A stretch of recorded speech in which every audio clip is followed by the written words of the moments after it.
बुलेटिनची सुरुवात एका महत्त्वाच्या बातमीने। शिवसेनेपाठोपाठ महायुतीमधील भाजप आणि राष्ट्रवादी काँग्रेसच्या माजी मंत्र्यांचं प्रगती पुस्तक तयार आहे। महायुतीचे मंत्रिमंडळ स्वच्छ आणि निष्कलंक असावं अशी दिल्लीतील एनडीएच्या केंद्रीय नेतृत्वाची आग्रही भूमिका आहे। राज्यातील महायुतीच्या नेत्यांचा प्रत्यक्ष अथवा अप्रत्यक्ष संबंध नसणाऱ्या त्रयस्थ संस्थेकडून महायुतीच्या माजी मंत्र्यांचं प्रगती पुस्तक तयार करण्यात आलेलं आहे। शिवसेनेसंदर्भातल्या प्रगती पुस्तकाची बातमी आपण पाहिली होती। न्यूज 18 लोकमतनेच ती आपल्यापर्यंत पोहोचवली होती। आता महाराष्ट्रातील नव्या राज्य मंत्रिमंडळात स्वच्छ प्रतिमेचे आणि स्वच्छ चारित्र्याच्या आमदारांना स्थान देण्यात येणार आहे। ती प्राथमिकता तरी असणार आहे। भ्रष्टाचाराचे आरोप असणाऱ्या माजी मंत्र्यांना पुन्हा मंत्रिमंडळात स्थान देऊ नये अशी एनडीएच्या केंद्रीय नेतृत्वाची ठाम भूमिका आहे। आमचे प्रतिनिधी उदय जाधव यांच्याशी बोलूया। उदय, आपण 2 दिवसापूर्वी शिवसेनेचं प्रगती पुस्तक समोर आणलं होतं। आता राष्ट्रवादी काँग्रेस आणि भाजपच्या नेत्यांचं सुद्धा प्रगती पुस्तक समोर येत आहे। काय अधिक माहिती आहे?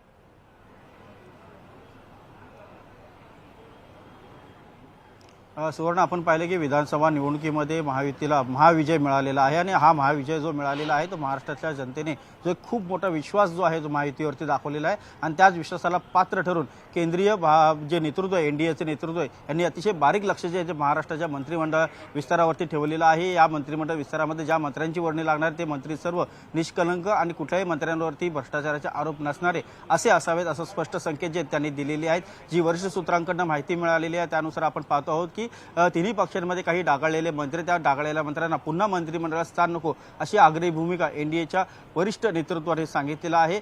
कुठल्याही प्रकारे आपल्याला ज्या भरघोस नक्की उदय, तुर्तास धन्यवाद ही माहिती दिल्याबद्दल। पुढच्या बातमीकडे आपण वळणार आहोत, पण या सगळ्या पुढच्या घडामोडी वेगवान स्वरूपातल्या असतील। राहुल नार्वेकर यांची पुन्हा एकदा विधानसभा अध्यक्षपदी नियुक्ती झालेली आहे। विधानसभेच्या अध्यक्षपदी राहुल नार्वेकर यांची एकमताने निवड करण्यात आली आहे। विरोधी बाकावरची संख्या चिंताजनक आहे। जनतेने खऱ्या शिवसेनेचाच निकाल दिला, जनतेने दुर्दशा केली, आता दशा दाखवून काय फायदा अशी विरोधकांनी जनतेचं कल मान्य करायला हवे असा टोला शिंदेंनी ठाकरे गटाला लगावला। मी एकदा सभागृहामध्ये म्हणालो होतो, आमचे 200 पेक्षा जास्त आमदार निवडून आणू, नाहीतर मी शेती करायला जाईन। तो शब्द आम्ही पूर्ण केलेला आहे असं एकनाथ शिंदेंनी म्हटलंय। विरोधाला विरोध करणं सोडून द्या असं आवाहन शिंदेंनी विरोधकांना केलेलं आहे। सभागृहातील भाषणावेळी अजित पवारांनी तुफान फटकेबाजी केली। आपला करेक्ट कार्यक्रम झालेला आहे। लोकसभेत ईव्हीएम कसं गारगार वाटायचं, आता कसं वाटतंय, गरम वाटतंय की कसं तुम्हीच बघा असं म्हणत अजितदादांनी महाविकास आघाडीला डिवचलं। महायुतीचे 237 आमदार निवडून आले, कुणालाही इतकं बहुमत नव्हतं। लाडक्या बहिणींनी आम्हाला सत्तेत बसवलं, आता तरी डोळे उघडा अशा शब्दात अजित पवारांनी विरोधकांना सुनावलं।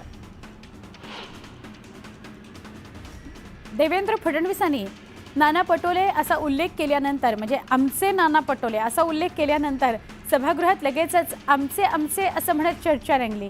यावर आम्ही राजकीय विरोधक असलो तरी नाना माझेच मित्र आहेत असं उत्तर देवेंद्र फडणवीसांनी दिलं। मुख्यमंत्री देवेंद्र फडणवीसांनी राहुल नार्वेकरांचं अभिनंदन केलं। राहुल नार्वेकर सर्वाधिक चर्चेत राहिलेले अध्यक्ष आहेत। निष्णात वकील अध्यक्षपदी बसल्याचा आनंद आहे अशा भावना देवेंद्र फडणवीसांनी व्यक्त केल्या। राहुल नार्वेकरांच्या कामाचं अजित पवारांनी कौतुक केलं। विरोधकांनी नार्वेकरांवर पातळी सोडून टीका केली, मात्र टीका झाली तरी नार्वेकरांनी न डगमगता निर्णय दिला। नार्वेकरांची फेरनिवड त्यांच्या कामाची पोचपावती असल्याचं अजित पवार म्हणाले।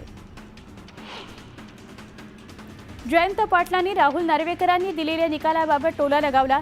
नार्वेकरांनी असा निकाल दिलाय की त्यांच्या निर्णयावर सुप्रीम कोर्ट अजून विचार करताय असं जयंत पाटील म्हणाले। रोहित पाटलांनी भाषणादरम्यान देवेंद्र फडणवीसांना मिश्किल टोला लगावला। अमृताहुनी गोड तुझे नाम देवा असं रोहित पाटील म्हणाले। जर पहिल्या बाकावरच्या वकिलाकडे तुमचं लक्ष असतं तसं याही वकिलाकडे लक्ष ठेवावं। तुम्ही आम्हा विरोधकांना गोड मानून कारभार कराल असं म्हणत नार्वेकरांवरही त्यांनी निशाणा साधला। शिवसेनेला महसूल खाता मिळणार असल्याची माहिती सूत्रांनी दिली आहे। मित्र पक्षाचा मान राखण्याकरता आणि मंत्रिमंडळ बॅलन्स करण्याकरता शिवसेनेला भाजपकडे 2 महत्त्वाची खाती दिली जाणार आहेत अशी माहिती मिळते आहे। अजित पवारांचे चिरंजीव जय पवार यांनी मळद गावातून बारामतीतल्या मळद गावातून दौऱ्याला सुरुवात केली. जय पवार बारामती तालुक्यातील मळद, निरावागज, पिंपळी, काटेवाडे या गावांचा आभार दौरा करत आहेत. तिसऱ्यांदा मुख्यमंत्रीपदाची शपथ घेतल्यानंतर देवेंद्र फडणवीस 12 तारखेला नागपुरात जाणार आहेत. तर भाजपकडून मुख्यमंत्र्यांच्या स्वागताकरता जोरदार तयारी करण्यात आली आहे. नागपूर विमानतळ ते धरमपेठ निवासस्थानापर्यंत त्यांची मिरवणूक काढण्यात येणार आहे. लोकसभा निवडणुकीनंतर प्रथमच एकनाथ खडसे आणि रक्षा खडसे एका व्यासपीठावर पाहायला मिळाले. भाषणादरम्यान एकनाथ खडसेंनी नरेंद्र मोदींच्या सहकार्यानेच रक्षा खडसेंना केंद्रीय मंत्रिपद मिळाल्याचं विधान केलं. नागपूर अधिवेशनापूर्वी मंत्रिमंडळाचा विस्तार करण्यात येणार आहे, परंतु सामान्य प्रशासन विभागाकडे कायमस्वरूपी 30 शिपाई कार्यरत आहेत. 1998 पासून शिपाई पदाची भरती केली नसल्याने नव्या मंत्र्यांना शिपाई आणि चोपदार यांची कमतरता भासेल अशी माहिती आहे. निवडणुकीमध्ये मतदान करता निकषांविना पैसे दिले. सरकार आता लाडकी बहीण योजनेचे निकष बदलणार आहे. पैसे वाटप करताना नियम आणि निकष आठवले नाहीत का, असा सवाल संजय राऊतांनी केला. बहिणींना दिलेले पैसे आता परत घेऊ नका असा टोला राऊतांनी लगावला. लाडकी बहीण योजनेचे निकष बदलणार नाहीत. अर्जांची छाननी करण्याचा निर्णय झालेलाच नाहीये, असा काही विषय पण नाहीये, असं स्पष्टीकरण अदिती तटकरे यांनी दिलं. महाराष्ट्र एकीकरण समितीच्या महामेळाव्यासाठी बेळगावकडे जाताना ठाकरे गटाच्या नेत्यांना अडवण्यात आलं. पोलिसांनी बेळगावात जाणाऱ्या शिवसैनिकांना रोखले. कर्नाटक महाराष्ट्र सीमेवर मोठा पोलीस बंदोबस्तही तैनात करण्यात आला. बेळगावात महाराष्ट्र एकीकरण समितीच्या नेत्यांना ताब्यात घेण्यात आलं. धर्मवीर संभाजी चौकात आंदोलन करायला जात असताना या नेत्यांना पोलिसांनी रोखलं. सीमा भागाच्या प्रश्नावरून संजय राऊतांनी एकनाथ शिंदेंवर निशाणा साधला. एकनाथ शिंदेंकडे सीमा भागाची विशेष जबाबदारी होती, मात्र त्यांनी कधीही बेळगावच्या जनतेकडे पाहिलं नाही. उलट अटक होईल या भीतीने शिंदे बेळगावला कधी गेलेच नाही, तसं राऊत म्हणाले. आज पुन्हा दिल्लीतील शाळा बॉम्बनं उडवून देण्याच्या धमक्या देण्यात आल्या आहेत. धमकीची माहिती मिळताच घटनेचा कडक तपास सुरू करण्यात आला, मात्र यामुळे विद्यार्थ्यांच्या पालकांमध्ये भीती आहे. नागपुरातील गणेशपेठ परिसरातील द्वारका हॉटेलमध्ये बॉम्ब असल्याचा मेल आला. पोलिसांच्या कंट्रोल रूमला मेल आल्यानंतर पोलिसांकडून शोध सुरू आहे. नागपुरातील हिवाळी अधिवेशन फक्त एकाच आठवड्यात असण्याची शक्यता आहे. 16 डिसेंबरपासून हिवाळी अधिवेशन सुरू होणार असल्याची चर्चा आहे, तर 15 डिसेंबरला संपूर्ण सरकार नागपुरात दाखल होणार असल्याचं कळत आहे. राज्य सरकारनं पुढील वर्ष 2025 साठीच्या शासकीय सुट्ट्यांची घोषणा केली आहे. पुढील वर्षात 24 शासकीय सुट्ट्या असणार आहेत. 30 मार्च रोजी गुढीपाडवा, दसरा 2 ऑक्टोबरला, तर 21 आणि 22 ऑक्टोबरला दिवाळीनिमित्त सुट्ट्या जाहीर करण्यात आलेल्या आहेत. मुंबई पुणे एक्सप्रेस वेवर 52 ठिकाणी दोन्ही बाजूने कृत्रिम बुद्धिमत्तेवर आधारित कॅमेरे बसवण्यात आलेत. या तंत्राचा वापर करून वाहनांचा वेग मोजण्यात येत असून वेग मर्यादेपेक्षा अधिक वाहनं चालवल्यास कारवाई केली जाते. AI कॅमेऱ्याच्या माध्यमातून एकदा सीटबेल्टची कारवाई होणार आहे. पुण्यामध्ये 2 लाख फुकट्या रेल्वे प्रवाशांकडून 13 कोटी 34 लाख रुपये दंड वसूल करण्यात आलाय. रेल्वेच्या पुणे विभागानं ही कारवाई केली आहे, तर 1 डिसेंबरला एकाच दिवशी 832 जणांवर विना तिकीट प्रवास केल्यानं कारवाई केली जाईल. छत्रपती संभाजीनगरमधील चिखलठाणा आंतरराष्ट्रीय विमानतळावरून आंतरराष्ट्रीय उड्डाणांची चर्चा होत असताना धावपट्टीसाठीची भूसंपादन प्रक्रिया 734 कोटींची तरतूद होऊनही कागदावरच आहे. नगररचना विभागाचा भूसंपादन अधिकारी नेमल्यामुळे भूसंपादनाला खीळ बसली आहे. नागपूर शहरात मंगळवारी पाणीपुरवठा बंद ठेवण्याचा निर्णय घेण्यात आला. तब्बल 20 तास शहराला पाणीपुरवठा केला जाणार नाही, त्यामुळे नागरिकांनी पाण्याचा साठा करून ठेवावा असं आवाहन करण्यात आलंय. मुंबई पालिकेच्या हॉस्पिटलमध्ये मुंबई बाहेरील आणि महाराष्ट्राबाहेरील रुग्णांकडून शुल्क वसूल करण्याचा विचार पालिकेनं केला होता, मात्र राजकीय विरोधामुळे हा विचार आता बारगळण्यात जमा आहे. त्यामुळे पालिका हॉस्पिटलमध्ये उपचार घेणाऱ्या लाखो रुग्णांना दिलासा मिळणार आहे. फेंगल चक्रीवादळाचा मुंबईवरील प्रभाव संपल्यामुळे मुंबईतील किमान तापमानात घट व्हायला सुरुवात झालेली आहे. पुढील 2-3 दिवसात किमान तापमानात आणखी घट होईल असा अंदाज हवामान विभागानं वर्तवला आहे. राज्यातील तापमानात एका दिवसात 4 अंशांनी घट झाल्यानं बहुतांश शहरात हुडहुडी भरली आहे. थंडीत आणखी वाढ होणार असल्याचा अंदाज सेवानिवृत्त हवामान तज्ज्ञ माणिकराव खुळे यांनी व्यक्त केला. मुंबईत थंडीचा कडाका वाढला असताना प्रदूषणाच्या पातळीत काही प्रमाणात घट झाली. गेल्या आठवड्यात अत्यंत खराब प्रवर्गामध्ये राहिलेल्या हवेचा दर्जा काहीसा सुधारला. मुंबईच्या हवेची गुणवत्ता समाधानकारक म्हणून नोंद झालेली आहे. सकाळी संध्याकाळी पीक अवरच्या वेळी लोकलमध्ये सिग्नल बिघाडच्या घटनांमुळे प्रवाशांना मनस्ताप सहन करावा लागतोय।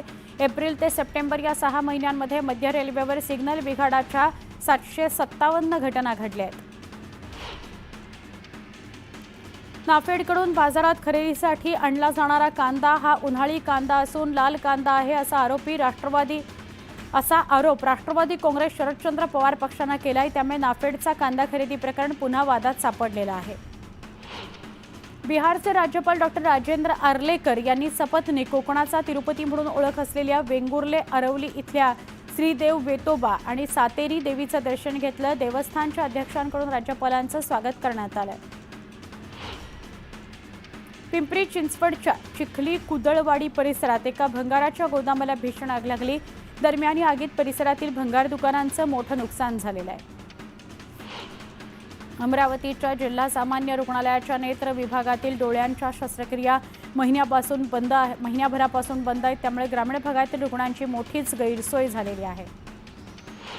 वाशिम जिल्ह्यातील बाजारात नवीन तूर येण्याकरता अवघा 1 महिन्याचा कालावधी शिल्लक राहिलेला असताना तुरीच्या दरात सातत्यानं घसरण होत असल्याचं बघायला मिळतंय। तुरीच्या दरात 1 ते 1,500 रुपयांची घसरण झाली आहे। सिंधुदुर्गमध्ये सशस्त्र सेना ध्वजदिन निधी संकलनाचा जिल्हाधिकाऱ्यांच्या हस्ते शुभारंभ करण्यात आला। दरम्यान यावेळी कारगिल युद्धातील सैनिकांना सन्मानित करण्यात आलं।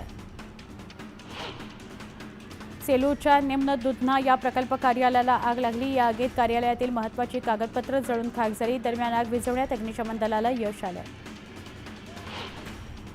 मार्कडवाडी ग्रामस्थांनी ईव्हीएम विरोधात घेतलेल्या भूमिकेनंतर सातारा येथील कराड तालुक्यात देशातला पहिला ईव्हीएम विरोधातला उठाव कोळीवाडी इथं करण्यात आला। कराड दक्षिण विधानसभा मतदारसंघात हा ठराव करण्यात आला।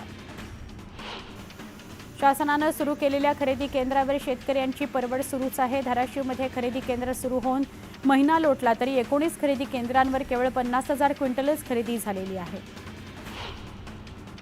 सांगलीच्या कुपवाड ते लक्ष्मी मंदिर रस्त्याची अत्यंत दुरवस्था झाली आहे। रस्त्यावरच्या धुळीमुळे आरोग्याच्या समस्या निर्माण झाल्यात। प्रशासनानं या समस्येची दखल घेण्याची मागणी नागरिकांनी केली आहे।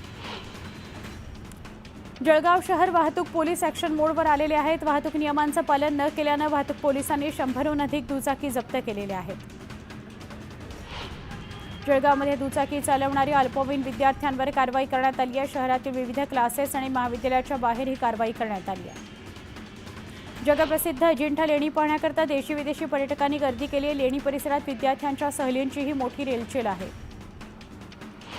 बांगलादेशमध्ये हिंदू समाजावर आणि अल्पसंख्याक समाजावर अन्याय होत आहे। या सगळ्या अत्याचाराचा निषेध व्यक्त करण्याकरता माणगाव तालुका सकल हिंदू समाजातर्फे मूक मोर्चा काढण्यात आला। बांगलादेशमध्ये घडलेल्या घटनेचे पडसाद पिंपरी चिंचवडमध्येही उमटले। घटनेचा निषेध करण्याकरता शहरातील 30 मुख्य चौकात हातात तिरंगा आणि भगवा ध्वज घेत निषेध आंदोलन करण्यात आलं। पिंपरी चिंचवड पोलिसांना महापालिकेनं वापराकरता भाडेतत्वावर दिलेल्या 22 इमारतींचं भाडे पोलिसांनी थकवलंय। पोलिसांनी पालिकेचे 7,55,12,00,000 रुपये भाडं देणं आहे। नाशिक मर्चंट बँकेच्या मालेगाव शाखेत 12 तरुणांच्या खात्यावर झालेल्या कोट्यवधी रुपयांच्या देवाणघेवाण प्रकरणातील मुख्य आरोपी अहमद भगड हा देशाबाहेर पळून गेल्याचा संशय असून त्याच्यासाठी लुकआउट नोटीस जारी करण्यात आली। या प्रकरणातील 2 संशयितांना अटक करण्यात आली आहे। सध्या रब्बी हंगाम सुरू आहे। काही वर्षांपूर्वी शेतकरी प्रामुख्याने सूर्यफूल, करडई, तीळ, जवस, भुईमूग अशा तेलवर्गीय पिकांचं उत्पन्न घेत होते। मात्र यातून फारसं काही उत्पन्न मिळत नसल्याने शेतकऱ्यांनी या तेलवर्गीय पिकांकडे आता पाठ फिरवलेली आहे। बीडच्या श्री क्षेत्र दत्त मंदिर कोल्हारवाडीत दत्त जयंती उत्सवाला थाटामाटात सुरुवात झाली। 7 दिवस चालणाऱ्या जयंती उत्सवाचा शोभायात्रेनं प्रारंभ करण्यात आला। नाशिकच्या